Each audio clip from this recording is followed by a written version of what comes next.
El eón ádico representa el capítulo más enigmático y violento de la historia terrestre, un periodo que se extiende desde la formación misma de nuestro planeta hace aproximadamente 4.570 millones de años hasta el surgimiento de las primeras rocas conservadas hace unos 4.000 millones de años, una época tan remota que su estudio depende más de modelos teóricos, comparaciones planetarias y escasas evidencias geoquímicas indirectas que de registros geológicos directos. Pues las rocas ádicas han sido en su mayoría destruidas, recicladas o transformadas más allá del reconocimiento por los intensos procesos geológicos que caracterizaron esta era de caos primordial. Durante estos primeros 570 millones de años de existencia terrestre, el planeta pasó de ser una masa incandescente de material protoplanetario a un mundo con características reconocibles, sufriendo colisiones cataclísmicas con otros cuerpos celestes, la diferenciación de su estructura interna en núcleo, manto y corteza, la formación de una atmósfera primigenia y posiblemente incluso los primeros balbuceos de lo que eventualmente se convertiría en la vida, todo ello en condiciones tan extremas que hacen de este eón el verdadero infierno dantesco de la historia geológica, un periodo donde las temperaturas superficiales podían vaporizar rocas, donde los océanos eran imposibles y donde el cielo estaba perpetuamente iluminado por el resplandor de impactos meteóricos constantes. La historia del Ádico comienza con el colapso gravitacional de una región de la nebulosa solar, esa nube de gas y polvo interestelar que rodeaba al joven Sol, proceso que dio origen no solo a la Tierra sino a todo el sistema solar interior. Los primeros materiales terrestres se aglutinaron a través de un proceso llamado acreción, donde partículas de polvo microscópicas chocaban y se adherían electrostáticamente, formando progresivamente cuerpos mayores llamados planetesimales que a su vez colisionaban y se fusionaban bajo la fuerza de gravedad creciente. Estas colisiones, inicialmente suaves, se volvieron cada vez más violentas a medida que los cuerpos crecían en tamaño, liberando enormes cantidades de energía cinética que se transformaba en calor, elevando las temperaturas hasta el punto de fundir completamente el material protoplanetario. El impacto gigante que formó la Luna, ocurrido probablemente unos 50 millones de años después del inicio de la acreción terrestre, cuando un cuerpo del tamaño de Marte llamado Theia chocó oblicuamente con la prototierra, representa el evento más dramático de este periodo, no solo por su papel en la creación de nuestro satélite natural sino por las profundas consecuencias que tuvo en la estructura y evolución temprana del planeta, incluyendo la posible pérdida de atmósferas primordiales y la redistribución de elementos volátiles. La diferenciación geoquímica de la Tierra, ese proceso por el cual los elementos se segregaron según sus propiedades físicas y químicas para formar las capas planetarias que conocemos hoy, ocurrió principalmente durante el Ádico bajo condiciones de temperatura extremas que mantenían gran parte del planeta en estado fundido o semifundido. Los elementos metálicos más densos, principalmente hierro y níquel, migraron hacia el centro para formar el núcleo, liberando en el proceso una energía gravitacional adicional que contribuyó al calentamiento global, mientras que los silicatos más ligeros formaron el manto primitivo, y los elementos más incompatibles, aquellos que no encajaban fácilmente en las estructuras cristalinas de los minerales del manto, ascendieron para formar una corteza embrionaria. Esta separación por densidades no fue un evento único sino un proceso continuo y turbulento, con episodios de mezcla y rediferenciación causados por los impactos gigantes que caracterizaron el bombardeo pesado tardío, un periodo entre hace 4.100 y 3.800 millones de años cuando el sistema solar interior sufrió una intensa lluvia de asteroides y cometas, cuyos cráteres son aún visibles en la Luna y otros cuerpos rocosos. La formación de la primera corteza terrestre constituye uno de los grandes misterios del Ádico, pues ninguna roca de esa época ha sobrevivido intacta hasta el presente debido al reciclaje constante de la corteza por la tectónica de placas y la erosión. Sin embargo, pequeños cristales de zircón, un mineral extremadamente resistente, encontrados en rocas más jóvenes de Australia Occidental, como los de Jack Hills, datados en hasta 4.400 millones de años, proporcionan ventanas químicas a este periodo perdido. Estos zircones, que sobrevivieron incorporados en rocas sedimentarias más jóvenes, contienen isótopos de oxígeno que sugieren la interacción con agua líquida tan temprano como 4.300 millones de años atrás, una observación sorprendente que implica que al menos algunas regiones de la superficie terrestre podrían haberse enfriado lo suficiente para permitir la existencia de océanos parciales mucho antes de lo que se creía posible, alternando con zonas de intenso vulcanismo y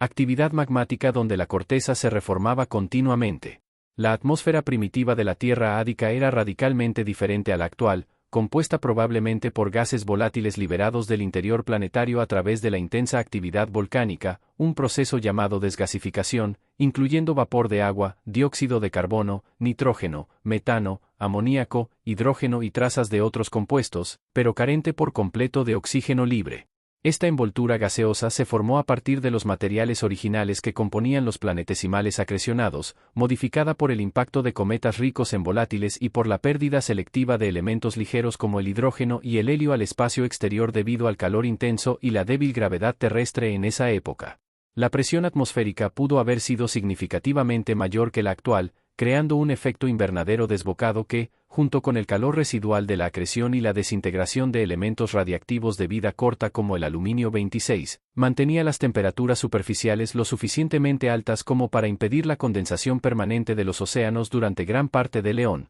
aunque episodios de enfriamiento localizado podrían haber permitido la formación de cuerpos de agua efímeros en las regiones menos activas tectónicamente. El surgimiento de los primeros océanos permanentes marca una de las transiciones más importantes del Ádico al Eón arcaico, un proceso que dependió críticamente del enfriamiento gradual de la superficie terrestre hasta permitir la condensación del vapor de agua atmosférico, así como de la formación de una corteza lo suficientemente estable para contener grandes depresiones donde el agua líquida pudiera acumularse. Las fuentes de este agua fueron múltiples, una parte provino del interior terrestre, liberada durante la desgasificación del manto, otra fracción llegó a bordo de los numerosos cometas y asteroides ricos en hielo que impactaron durante el bombardeo pesado tardío, y otra porción podría haber estado presente desde los mismos materiales que formaron la Tierra, atrapada en minerales hidratados dentro de los planetesimales originales. La datación de los circones más antiguos sugiere que este proceso comenzó muy temprano en la historia terrestre, posiblemente hace 4.400 millones de años,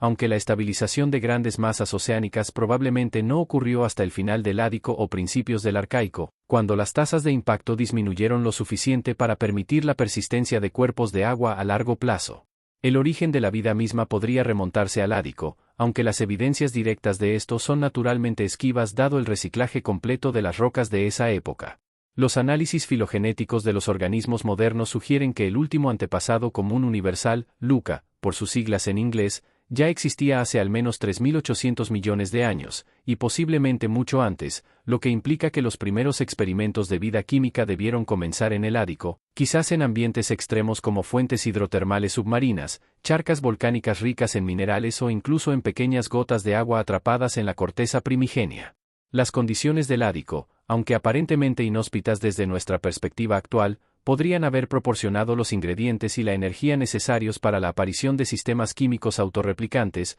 una atmósfera reductora rica en compuestos de carbono y nitrógeno, fuentes de energía abundantes, radiación ultravioleta, descargas eléctricas, calor geotérmico, superficies minerales que actuaban como catalizadores y compartimentos naturales donde las reacciones prebióticas podrían concentrarse y protegerse. El estudio del Ádico se beneficia enormemente de la comparación con otros cuerpos del sistema solar que conservan registros de esa época primigenia, como la Luna, Mercurio y los asteroides, cuyas superficies craterizadas muestran la intensidad del bombardeo pesado tardío que también afectó a la Tierra. Los meteoritos, especialmente las condritas carbonáceas, proporcionan muestras directas de los materiales que componían el sistema solar temprano y que probablemente contribuyeron a la composición terrestre, incluyendo compuestos orgánicos complejos que podrían haber sido precursores de las biomoléculas. Las misiones espaciales a cuerpos primitivos como el asteroide Ryugu, muestras traídas por Hayabusa 2, y Bennu, Osiris-Rex, están revelando nuevos detalles sobre la química del sistema solar joven, incluyendo la abundancia y diversidad de materiales orgánicos que llegaron a la Tierra durante el Ádico. El final del Eón Ádico no está marcado por un evento único sino por una transición gradual hacia condiciones planetarias más estables, caracterizadas por una corteza más gruesa y diferenciada, la presencia permanente de océanos líquidos, una disminución en la frecuencia de impactos catastróficos y posiblemente el establecimiento de algún tipo de tectónica de placas primitiva. Las rocas más antiguas conocidas, como el cinturón supracortical de Nubwahituk en Canadá, datado en unos 4.280 millones de años, y las formaciones de Isua en Groenlandia con 3.800 millones de años, aunque técnicamente pertenecientes ya al Eón arcaico, conservan señales químicas y mineralógicas de los procesos que operaban en los últimos estertores del Ádico, ofreciendo pistas tentadoras sobre cómo el planeta pasó de ser un infierno volcánico a un mundo capaz de albergar y sostener la vida. comprender el eón ádico no es solo un ejercicio de curiosidad científica sobre nuestro pasado más remoto, tiene implicaciones profundas para la búsqueda de vida en otros planetas, pues muestra cómo mundos aparentemente inhóspitos pueden transformarse en ambientes habitables a lo largo de escalas de tiempo geológicas. Al estudiar cómo la Tierra superó sus orígenes violentos para convertirse en el planeta azul que conocemos, desarrollamos criterios para evaluar la potencial habitabilidad de exoplanetas en diversas etapas de evolución. Al mismo tiempo, las condiciones extremas del ádico desafían nuestras concepciones sobre los límites de la vida y los posibles escenarios para su origen, sugiriendo que los procesos biológicos podrían comenzar mucho antes en la historia planetaria de lo que tradicionalmente se ha supuesto, quizás incluso entre el caos aparente de un mundo recién formado donde el fuego y el hielo, el impacto violento y la quietud efímera, la fusión y la condensación, se alternaban en un ballet cósmico que, contra todo pronóstico, preparó el escenario para el milagro de la vida.